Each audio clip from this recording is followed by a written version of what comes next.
Welcome to the Rim Break Rodeo. We hope this video helps.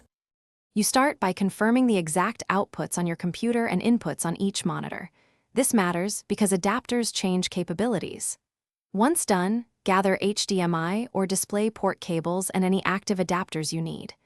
Make sure both monitors and the PC are powered off when you connect cables, then power them on. You will see the second display detected. If not, press the monitor input button. This first step puts the hardware in place, so the system can recognize each screen correctly. You now move into the OS and graphics control panel to tell the system how to use both screens. Open Display Settings, detect displays, and choose which one is primary. Pick Extend if you want extra workspace. Next, match resolution and refresh rate to each monitor's native specs to avoid scaling blurriness and motion issues.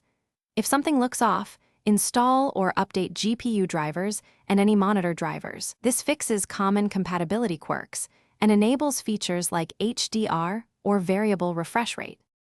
You finish by arranging the virtual displays to mirror your desk layout so the mouse flows naturally. Make small adjustments to scaling and text size to maintain readability, and run a quick color calibration if color accuracy matters. Save settings or create profiles in your GPU utility so you can recall them. If you don't see a signal on one monitor, try reseating cables, switching ports, or using a different adapter. This single troubleshooting step resolves most detection problems quickly. Thanks for watching.